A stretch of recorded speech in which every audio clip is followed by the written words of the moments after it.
Hello everyone. इस part के start में विन भी उसी जगह पर पहुंच जाता है जहां पर वो मॉडल लड़का ड्रंक हुई वानियोंग को अपने साथ ले जाने की कोशिश कर रहा होता है। विन वानियोंग को अपने साथ घर ले जाने की कोशिश करता है, लेकिन वो ड्रंक थी और उससे नाराज भी थी, तो यहाँ पर काफ़ी लड़ाई हो जाती है। लेकिन विन वानियोंग को हक कर लेता है और उस मॉडल को कहता है कि इससे दूर रहना, वानियोंग मेरी लड़की है। और एक रिपोर्टर यहाँ पर भी फोटोज बना लेता है। उसके बाद जब वो घर पहुंचते हैं तो विन वानियोंग को काफ़ी डांटता है कि तुम इतनी केयरलेस कैसे हो सकती हो, तुम एक सुपरस्टार बनने वाली हो, इस तरह की गलतियां तुम नहीं करोगी। तो आगे से वानियोंग कहती है कि तुम किस रिश्ते से मेरे लिए परेशान हो रहे हो, मेरी इतनी परवाह क्यों कर रहे हो। तो आगे से विन कहता है कि तुम भी तो परेशान हो रही हो जब से तुमने मेरे और मैं के बारे में सुना है कि हम गर्लफ्रेंड बॉयफ्रेंड थे। तो आगे से वानियोंग गुस्सा करने लगती है और कहती है ओके फाइन, अब से हम एक दूसरे के कुछ भी नहीं लगते, हम फ्रेंड्स भी नहीं हैं और मेरा ख्याल है हमें इकट्ठे भी नहीं रहना चाहिए। उसके बाद वानियोंग अपने कमरे में जाती है, सारा टाइम रोती रहती है और साथ में पैकिंग भी करती रहती है। जबकि वान वान वो ये सारी फोटोज हासिल कर लेता है और फिर और रिपोर्टर्स को सेंड कर देता है। जबकि मैं वो जाकर डॉक्टर मीदी से मिलती है और उससे कहती है कि क्या वानियोंग मानी कि नहीं, उसे मनाकर अपने साथ कर लो, मेरे लिए भी बेटर होगा, इस तरह से कोई भी विन को बॉदर नहीं करेगा और मैं उसे हासिल कर लूंगी। लेकिन मीदी की और सोच थी, वो कहता है कि जब हम किसी से प्यार करते हैं तो उसे हम खुश देखना चाहते हैं और मैं भी वानियोंग के बारे में यही चाहता हूँ, उसे ज़बरदस्ती अपने साथ अटैच नहीं करूँगा। उधर विन अगली सुबह वानियोंग के कमरे में जाता है तो देखता है उसका सारा सामान पैक पड़ा था। उसे बिल्कुल भी अच्छा नहीं लग रहा था कि वानियोंग ये घर छोड़कर जाए। वो उसे रोकने की कोशिश करता है, लेकिन वानियोंग बहुत गुस्से में थी, वो बिल्कुल भी नहीं रुकती। वो दोनों आपस में लड़ते हैं और इसी बीच वानियोंग अपना बैग उठाती है और बाहर जाने लगती है। विन भी उसके पीछे पीछे आता है। वो लॉन में खड़ा उसे रोक रहा होता है कि बहुत सारे रिपोर्टर्स वहाँ पहुँच जाते हैं और उनकी फ़ोटोज़ बनाने लगते हैं। और उसके बाद यही न्यूज़ मेन स्ट्रीम मीडिया पर भी फैल जाती है। हर कोई उनके रिलेशनशिप और इकट्ठे रहने के बारे में बातें करने लगता है और सोशल मीडिया पर भी लोग वानियोंग के बारे में उल्टी सीधी बातें करना स्टार्ट कर देते हैं।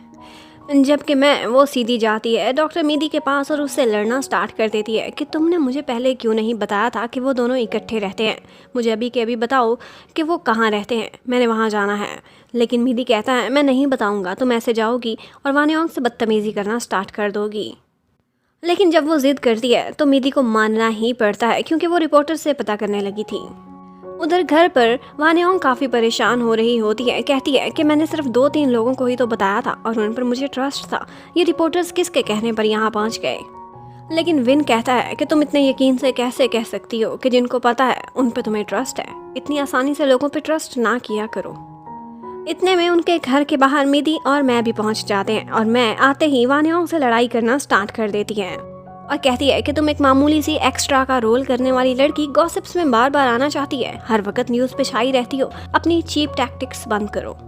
विन उसे रोकने की कोशिश करता है, लेकिन इतने में मीदी वानियोंग को पकड़ता है और उसे अपने साथ ले जाने लगता है। विन रोकता है लेकिन वानियोंग चली जाती है और अंदर जाकर मैं विन से लड़ती है, कहती है कि तुमने मुझे रिजेक्ट किया इसी लड़की की वजह से ही, क्या वो मुझसे ज़्यादा सुंदर है, क्या वो मुझसे बड़ी स्टार है। लेकिन विन कहता है कि तुम उससे खुद को कंपेयर करना बंद कर दो। जबकि वानियोंग वो सीधी जाती है लुकपिट के पास और लुकपिट भी उसे परेशान देखकर काफ़ी सैड हो जाता है। सोशल मीडिया पर वो लोगों का रिस्पॉन्स देखकर हैरान था, लेकिन उसे तसल्ली देता है कि जल्द ही सारे लोग सब कुछ भूल जाएंगे। जब अगले दिन शूट पर वानियोंग जाती है तो लोग उसके बारे में बातें बना रहे होते हैं, लेकिन वान वान वहाँ पहुँचता है और उसे कहता है कि इनकी बातें सुनना बंद करो और तुम अपने काम पर तवज्जो दो। वो मीडिया के सामने आकर कुछ एक्सप्लेन करना चाहती थी, लेकिन वान वान उसे रोक देता है, कहता है कि तुम इतनी बड़ी स्टार नहीं जो मीडिया के सामने आओगी। लेकिन उसके बाद हमें ये भी पता चलता है कि उस मूवी के लिए जो इन्वेस्टर्स हैं वो इन खबरों से काफ़ी परेशान हो गए थे और वो वानियोंग की एक्टिंग को भी पसंद नहीं कर रहे थे। उन्हें लग रहा था कि ये एक्स्ट्रा बर्डन है इतनी बड़ी मूवी में। वो लोग चाहते थे कि इसकी एक्टिंग भी अच्छी नहीं तो क्यों ना इसको निकाल के किसी और को कास्ट कर दिया जाए, लेकिन डायरेक्टर उनको रोकता है और कहता है कि आज स्ट्रेस में है, दोबारा से अच्छा परफॉर्म करेगी। यहाँ पर विन भी चोरी चोरी उनकी शूटिंग देखने के लिए आज आ जाता है और यहाँ पर वो देखता है कि मैं वानियोंग से काफ़ी लड़ रही होती है और सारों के सामने उसकी इंसल्ट भी करती है। और उसके बाद मैं इन्वेस्टर के पास जाती है और उन्हें मशवरा देती है कि इस लड़की को निकाल देना ही बेटर होगा, ये इतना बड़ा प्रोजेक्ट है और इतना पैसा आप लोग खर्च कर रहे हैं, इसे कंट्रोवर्शियल बनाना अच्छा नहीं। मिदी आज वानियोंग को लेने के लिए पार्किंग में आया हुआ था। वहाँ पर मैं से मिलने एक आदमी आता है जो उसका एक क्रेजी फैन था। वो हार्ट पर उससे ऑटोग्राफ लेना चाहता था और उसके क्लोज आने की कोशिश करता है, लेकिन यहाँ पर मिदी पहुँच जाता है और एक गार्ड भी। लेकिन उस फैन के पास एक नाइफ था और इसी बीच मिदी भी थोड़ा जख्मी हो जाता है और वो गार्ड भी। मीडिया भी आ जाता है, पुलिस भी। जब सारा सीन क्लियर होता है तो उसके बाद मैं मिदी से थैंक्स भी बोलती है। मिदी उसे कहता है कि तुम अपना ख्याल रखा करो, अकेले इधर उधर ना फिरा करो, तुम्हारी सेफ्टी सबसे इम्पॉर्टेंट है। और उसके बाद मैं उसकी शर्ट उतरवाती है और उसका जो जख्म था उस पर फर्स्ट एड भी करती है। मैं को बहुत अच्छा लगा था जिस तरह से मिदी ने उसके लिए अपनी जान खतरे में डाली थी। उसे ऐसे लग रहा था कि जैसे वो बहुत स्पेशल हो। और उसके बाद जब वानियोंग आती है तो वो मिदी को कहती है कि मैं खुद को गिल्टी फील कर रही हूँ, तुम मुझे पिक करने आए थे और इतनी मुसीबत में पड़ गए हो। प्लीज़ मेरे लिए आइंदा खुद को ट्रबल में मत डालना, मुझे लेने नहीं आना। और उधर विन अपने फ्रेंड टॉम से मशवरा कर रहा होता है कि इस सिचुएशन में मुझे क्या स्टेप लेना चाहिए। वो लोग यही सोचते हैं कि यकीनन ये सारा कुछ करने में कहीं ना कहीं वान वान का हाथ ज़रूर है और वो वानियोंग को मीडिया के सामने नहीं आने देगा ताकि और भी ज़्यादा कॉम्प्लिकेशंस बढ़ जाएं। यकीनन विन को ही सामने आना पड़ेगा और कुछ ना कुछ स्टेप लेना ही होगा, इसी तरह से वानियोंग भी बच सकेगी। उसके बाद अगले दिन विन की शूटिंग थी। वो आकर देखता है कि आज वानियोंग नहीं है बल्कि एक और लड़की उसकी जगह पर इन्वेस्टर नई लेकर आ गया है। वो डायरेक्टर से इस बारे में बात करता है। वो कहता है कि मैं क्या करूं, मैं हेल्पलेस हूं, मैंने बहुत कोशिश की वानियोंग को बचाने की, लेकिन इन्वेस्टर्स नहीं मान रहे। तुम तो एक सुपरस्टार हो, लेकिन वो एक मामूली सी एक्ट्रेस है, वो इतनी बड़ी कंट्रोवर्सी बर्दाश्त नहीं कर सकती। और उसके बाद विन फैसला लेता है और वो मीडिया के सामने जाता है और सारों से कहता है कि मैं और वानियोंग सिर्फ फ्रेंड्स हैं और दो फ्रेंड्स इकट्ठे एक घर में रह लेते हैं, कोई बड़ा इशू नहीं है। और वो दुनिया के सामने उसको बचाने के लिए झूठ बोल देता है। कहता है कि मेरी पहले भी एक कंट्रोवर्सी सामने आई थी, मैंने उसे छुपा लिया था।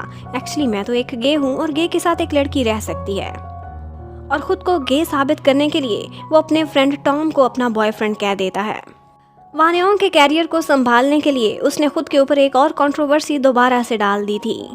लेकिन जब वो बाहर आते हैं तो एक और ही पेंडोरा बॉक्स खुल जाता है। टॉम उससे लड़ने लग जाता है, कहता है कि तुमने ये सारा कुछ क्यों किया, क्यों मेरी भावनाओं से खेला। यहाँ पर हमें पता चलता है कि एक्चुअली टॉम भी एक गे है और उसने ये बात विन से छुपाई हुई थी और विन के लिए फीलिंग्स भी रखता था।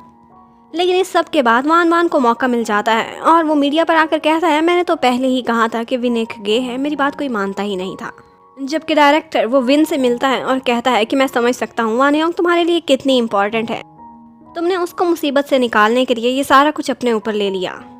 जबकि लुक पिट वानियोंग उसके साथ बैठी हुई होती है तो वो कहता है कि अब मुझे यकीन हो गया है कि ये बिल्कुल भी गे नहीं है और इसने जो कुछ भी किया है सिर्फ और सिर्फ तुम्हारे लिए किया है, इतना बड़ा सेक्रीफाइस दिया है, तुम उसके लिए स्पेशल हो, मानो या ना मानो तुम्हें कल को यकीन हो जाएगा। और वानियोंग भी उस सारे टाइम को याद करती है जो उसने विन के साथ बिताया था और उसे भी यही लगता था कि वो गे नहीं है। वानियोंग यही बात करने के लिए विन के पास जाती है, उसे घर पर ढूंढती है और उससे पूछती है, कहती है कि तुम और मैं बॉयफ्रेंड गर्लफ्रेंड थे, ये सब क्या था। वो कहता है एक गे लड़कियों से भी कभी कभी डेट कर लेते हैं, ऐसी कोई बात नहीं। अब तो तुम्हें मेरे साथ रहने पर कोई एक्सक्यूज़ नहीं होना चाहिए, मैंने तुम्हारे कमरे में सारी चीज़ों को वैसे के वैसे ही सेट रखा हुआ है, किसी चीज़ को नहीं छेड़ा, प्लीज़ तुम वापस आ जाओ। उसके बाद विन सैड सा अपने कमरे में चला जाता है और वानियोंग वो अपने कमरे में जाती है, अपनी चीज़ों को देखती है, लेकिन उसके बाद रहती नहीं बल्कि पैकिंग करना स्टार्ट कर देती है।